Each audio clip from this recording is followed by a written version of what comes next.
안녕하십니까. 살림하는 남자 김정호입니다. 자, 공부 재미있으세요?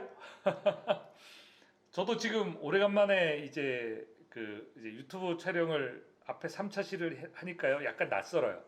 근데 재미있어요. 왜냐면 이게 여기 이제 새로 이제 살림 기사 공부를 하시는 분들 중에서는 물론 학교에서 전공을 해서 약간 익숙하게 대학 교수님한테 배운 분들도 계실 거고, 근데 뭐 저는 그런 분들을 대상으로 하기보다는 나 아무 개념 없어요, 나 이제 살림 기사 지금 처음 시작해서 이제 책 샀어요, 이런 분들을 대상으로 해서 제가 책을 빠르게 한번 쭉 읽어 내려간다는 개념으로 이제 이 수업을 시작한 거예요. 그러다 보니까 상세한 설명을 안 해요. 이거 중요합니다. 요 개념은 이런 개념입니다. 시험에 많이 나오는 부분은 제가 중간중간 이렇게 하지만 사실 그렇게 하기는 여건상 어려워요, 현실적으로. 그러다 보니까 좀 빠르게 지나간다는 그런 거에서 하다 보니까 중요한 거 강조합니다. 중요한 개념, 또 우리가 이 책에 안 나오는 개념은 가끔 제가 설명을 하고 이렇게 하지만, 그걸 좀 시간을 끌지만, 그런 거에 이제 시간 투자를 하지만, 그 개념에 여기 책을 보시는 분들은 너무 매일 필요 없어요. 자, 여기 진하게 돼 있는 문장들 위주로 좀 보시면 되고요. 자, 수익이란 손익계산서에서 우리가 손익계산서의 수익을 올릴 수 있는 거다. 그래, 현금으로 목재를 팔아서 얼마 들어온 것도 있지만 목재가 자라서 얼마 늘어난 것도 있다. 그게 뭐야? 임목의 재고 증가액이 되는 거죠. 자, 이런 개념을 내가 하나 받아들여서 외웠어요. 지금 이해가 안 되면 외우면 되고, 여러 번 반복해서. 자, 공부 참 쉬워요. 반복해서 외우면 그게 공부가 된 거예요. 예. 꼭 이해를 해야 된다? 아니에요. 자, 우리의 목표는 뭐예요? 60점 넘는 거. 그럼 거기에만 집중하세요. 거기에만 집중하세요. 거기에만 집중하면, 그 고기에만 집중하면 기사 시험 60점 넘어가서 이 객관식 시험 통과하실 수 있어요. 자, 인생 다 고기서 고기죠. 그럼 오늘 저녁에 고기 드시러 가시나요? 되게 썰렁하다, 그죠? 빨리 넘어가겠습니다. 안 그래도 겨울인데 추운데. 자, 그래서 임목의 재고 증가액도 역시 수익으로 보고, 자, 비용이란 수익을 올리기 위해서 희생된 가치. 자, 이게 왜 비용에 이게 이제 이런 개념이 들어오냐면, 우리가 공사원가 명세서라는 게 있어요. 또는 그 상품 같으면, 이제 그 공장 같으면 제조원가 명세서라는 게 있어요. 그러면 이 원가 명세서는 어떤 하나의 제품을 희생하기 위해서, 뭐라는 제품을 하나 만들기 위해서 뭐 원재료 뭐 사오고 거기에 인건비 얼마 투입하고 뭐 투입하고 뭐 투입해서 요거 하나 생산하는데 얼마, 그래서 얘가 이제 원가가 된 거죠. 목재 생산하는데 어떻게 돼요? 조림비, 숯가꾸기 비용, 벌채비, 운반비 다 들어가서 우리 원목이라는 목재가 나오게 되는 거죠. 그럼 이 목재를 팔았어요. 손익계산서의 수익이 잡히게 되는 거죠. 여기는 요 목재가 여기 생산된 원가가 이렇게 올라가게 되는 거죠. 그러면 여기 원가가 비용으로 이렇게 계산이 되는 거예요. 아마 임업경영학 가르치시는 교수님들께서는 이렇게 설명하기 사실 어려울 거예요. 왜냐하면 교수님들이 전공을 하셨지만 장부 기재를 안 해보셨기 때문에. 사실 그 경영학과 학생들은, 어느 대학이든 경영학과 학생들은 이제 살림기사 응시 자격이 있어요. 왜냐면 임업경영학 때문에. 그 학생들한테는 제가 얘기하는 이 개념이 되게 쉬울 거예요. 그죠? 경영학과 4학년 여러분, 살림기사 응시 한번 해보세요. 옆에 계신 분들한테 경영학과 이렇게 다니면 경영학과에서 이공계 자격증을 취득할 수 있다고 한번 따보세요. 한번 따보세요. 그러면 좋은 일이 생깁니다. 자,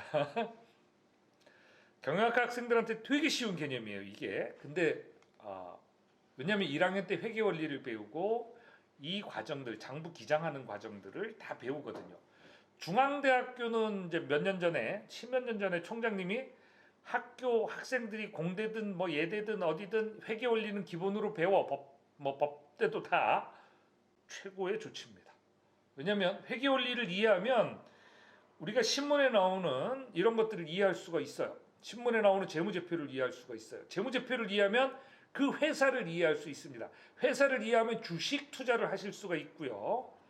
좋습니다. 거기까지. 자, 그러니까 여기 원가 명세서가 다 비용으로 손익계산서에 비용으로 올라가니까 IS라고 부르는 여기 이제 손익계산서에 이제 다 이렇게 비용으로 올라가서 여기에 들어가는 비용은 또 있죠. 판매비, 일반관리비 다 들어가게 되면 이제 여기 이제 수익 물건 판매 이제 판매 수익 여기 잡히면 요 차익이 얼마 나면 어떻게 돼요? 그게 당기 순이익이죠. 자, 이 얘기는 뭐 산림과 교수님들한테 듣기 힘든 얘기인데 어쨌든 요거 알고 나시면 요 과정을 이해하시면 이 문장들을 이해하실 수가 있어요. 제가 그 공무원 책에는 그래서 이 과정을 좀 설명을 해놨고 우리 책에도 앞에 부분에 그 내용을 좀 설명을 해놨습니다. 그래서 여기 그 비용 중에서 지대는 직접 지출되는 게 아니라 우리 기회비용 있죠. 기회비용 이제 그런 차원에서 이 땅값을 투자를 해서 우리가 이거를 임목을 생산하는 거 아니에요? 그럼 임목 생산의 원가에 뭐가 들어가야 돼요? 지대에 대한 이자가 들어가야 되는 거죠. 예, 그게 기회비용이라는 개념이에요. 자, 이자는 자본을 사용한 대가입니다. 아까 땅에 대한 기회비용을 지대에 대한 이자를 낸다 그랬죠, 그죠? 이자를 우리가 비용으로 계산한다 그랬어요. 예, 그래서 보통 1년간 지불되는 거고요. 요 이율의 개념이 이제 종종 시험에 나와요. 그래서 하나하나 설명하기 좀 그렇고요. 제가 상세한 수업을 할 기회가 있겠죠. 자본 사용 기간이 짧은 대출은 이제 높은 이율이 적용되고 요 공무원 시험 보실 분들은 요 문장까지 보세요. 기사 시험에는 보통 여기까지 잘 출제가 안 되더라고요. 장기 투자 자본은 일반적으로 이율은 낮지만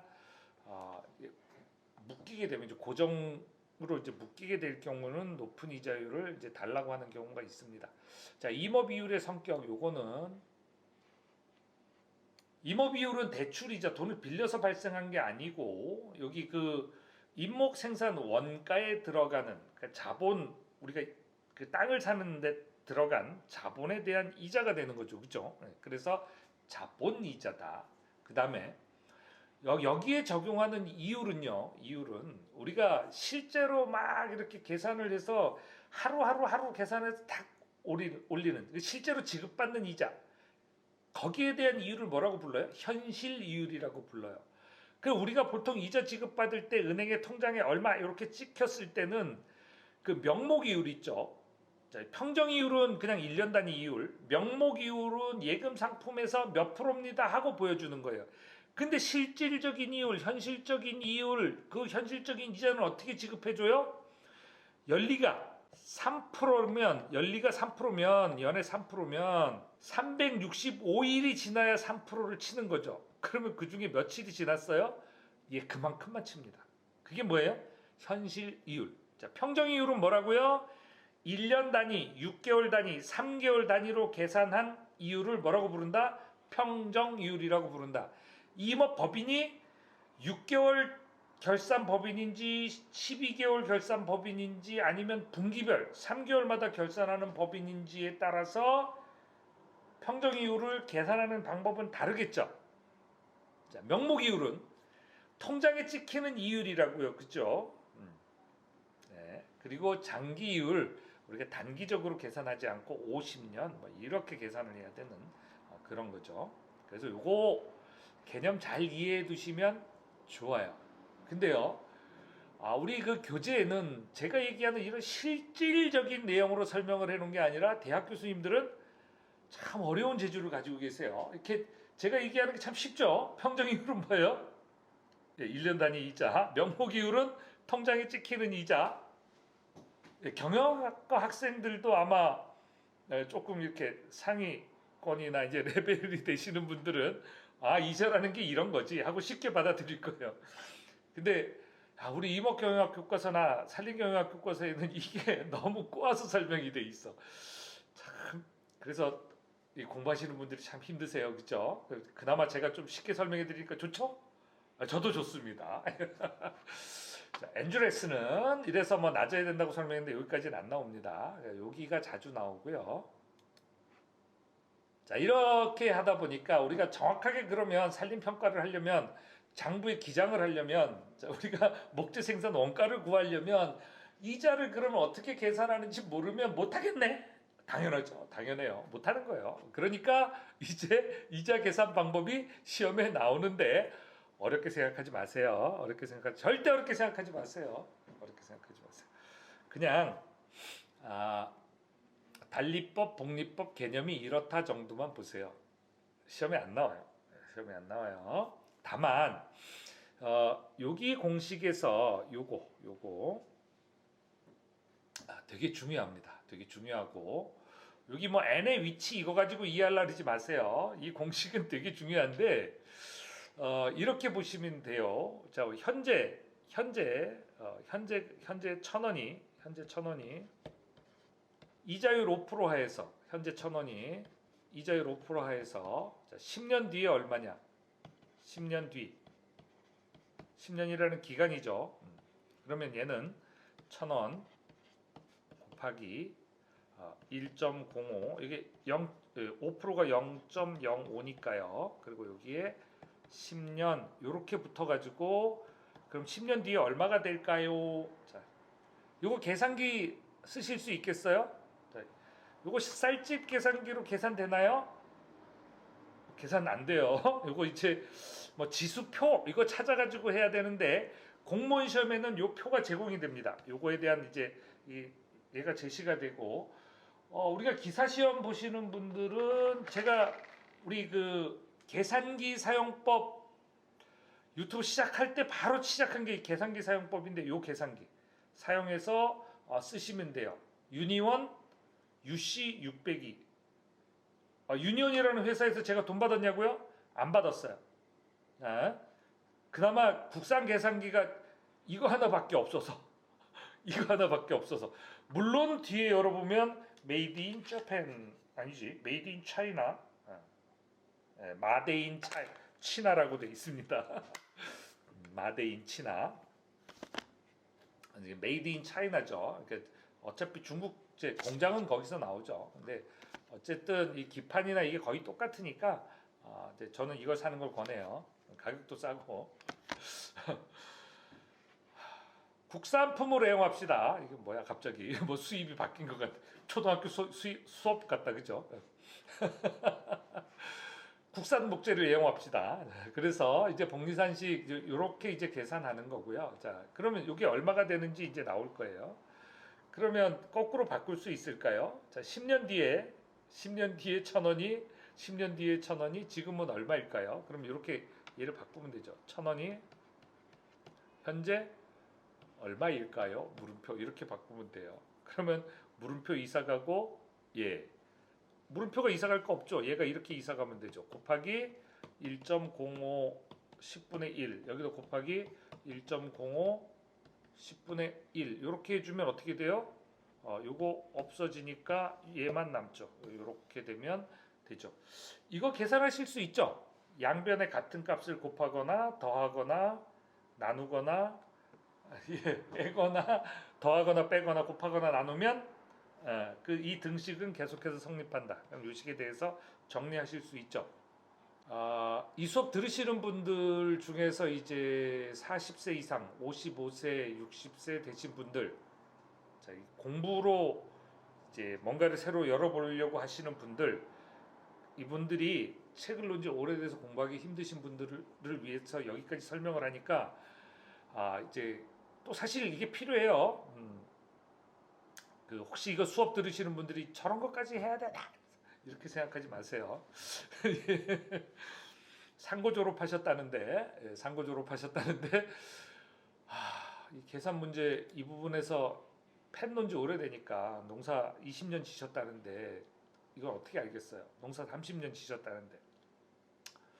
그래서 그런 분들이 계시더라고요. 이제 그런 분들을 위한 설명이니까 아시는 분은 그냥 넘어가세요. 그래서 이제 제가 얘기한 얘가 이제 전가고 후가고 이런 개념이에요. 전가고 후가고. 네. 사실 현재가와 이제 미래가 이렇게 얘기를 하라고는 얘기를 해요. 이미 이제 그거를 이제 산림청에서도 이제 용어를 바꿔 전가 후가 쓰지 말고 현재가 미래가 이렇게 해서 이제 그렇게 쓰는 거예요. 자, 그럼 이제 10년 뒤의 가격을 미래가치, 현재 가격을 현가, 이제 프레젠트 밸류 PV 또는 뭐 NPV 이러면 이제 뭐 넷 이렇게 붙이고 이제 퓨처 밸류 이러면 나중 이제 미래 가격 이렇게. 자, 미래 가격이 뭐예요? 후가, 현재 가격은 전가 이렇게 되는 거죠. 이 정도 개념으로 이제 이해를 하셔도 상관없습니다. 이렇게 써야 되나요? 후가 앞에 밑에 안 보였군요. 자, 그래서 뭐 현재가를 그 미래가로 바꾸는 거 이제 후가 개수, 미래가를 현재가로 바꾸는 거 전가 개수, 할인율. 자, 이거 뭐 어려운 말 아니죠. 자, 계산 이런 거는요. 공식을 직접적으로 막 외우려고 하지 말고 이런 계산 문제를 직접적으로 계산기를 두들겨가면서 어떤 계산기로 유니원 UC 602로 자 얘를 가지고 이제 계산을 직접 해보시면 쉽게 기억하실 수 있어요. 자, 우리가 무한연년 이자의 전가 계산식 여기 R이 발생은 여기 사이에 했지만 실제로 들어올 땐 여기에 들어오죠. 수입이 그죠? 네. 그럼 수입이 들어오는 시점이 근데 이게 0구야. 그러면 이렇게 그냥 간단하게 계산하면 된다고. 이게 무한연년이자. 제일 쉽죠? 너무 간단해. 그리고 이거 이제 유도하는 과정인데 이것까지 보실 필요는 없어요. 혹시나 그래서 실어놨고 이거 계산해 보시면 돼요. 무한정기이자라는 거는 이렇게 해서 n년마다 이렇게 수입이 들어올 때 분모 잘 봐두세요. 근데 후불이기 때문에 마이너스 1이 붙었어요. 마이너스 1. 그리고 이제 n년 후에 그 다음에 n년마다 n년 후 n년마다 m년 후 n년마다 들어올 때 n 빼기 m 해서 밑에는 n. 그래서 밑에 n은요. 이거 거의 일정한 공식.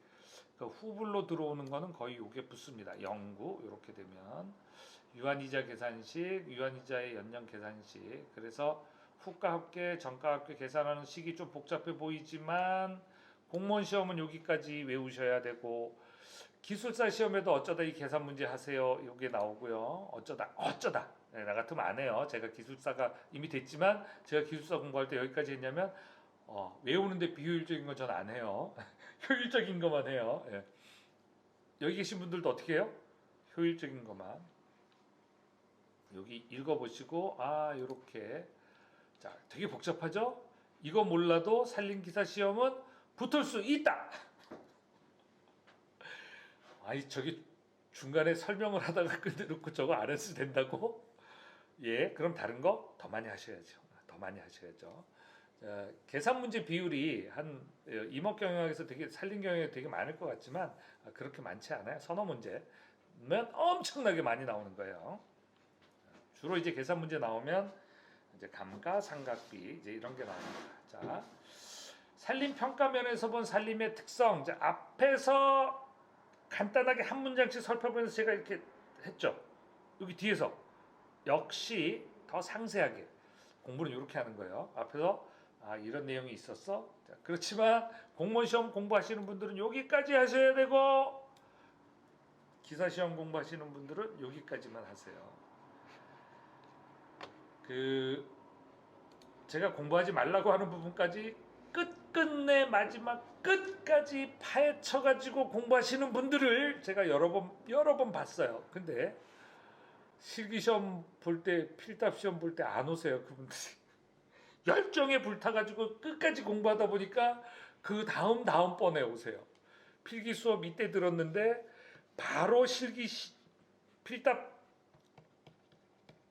사지선다형 필기 시험을 수업을 들었으면 바로 그 회차에 필답 올해부터 60점으로 늘었다고 했죠. 요거 이렇게 들으러 와야 되는데 그 다음 학원에서 수업하다 보면 안 계셔요. 이분들이 학고열에 불탄 분들이. 왜요? 너무 깊이 들어갔어. 너무 깊이 들어가면 아까 제가 얘기한 경영학과 가가지고 지금 회계원리 배워가지고 이목경영학 익히시려고 하시는 분들이에요. 학구일에 불타시는 분들이죠. 이런 분들은 어떻게 해요? 그 회차에 안 보이고 다음 회차에 보이시다니까. 어느 쪽도 좋지, 어느 쪽도 나쁘진 않아요. 저는 양쪽 다 좋다고 생각해. 포기하는 사람만 나빠, 포기하는 사람만 손해야. 저는 이렇게 생각해요. 그러면 여기 계신 분들의 선택은 뭐가 될까요? 예, 여기 읽어보시고 이것도 읽어보시고 그냥 읽어보세요. 아, 인목이란 그렇게 하시고 나면 시험에 대충 쭉 제가 설명한 것만 듣고 나도 객관식 문제가 아마 5, 60점이 나오시는 분들이 계실 거예요. 이제 배경 지식이 되신 분들은 그렇게 나와요. 네, 특히 학생들, 대학생들, 전공하는 학생들은 뭐 제 설명이 부족하기도 하고 넘치기도 하고 그럴 건데 그래도 이 수업을 끝까지 한 번 정도만 들으시면 전공하신 분들은 점수가 나올 수 있어요. 근데 문제 풀어서 다시 반복해야 되죠, 그죠? 그거 잊지 마시고 어쨌거나 공부는 재미있게 하시고 목표에 맞춰서 하는 거예요. 학고열을 불타지 마세요. 기사 공부하시면서 아시겠죠? 수고하셨습니다.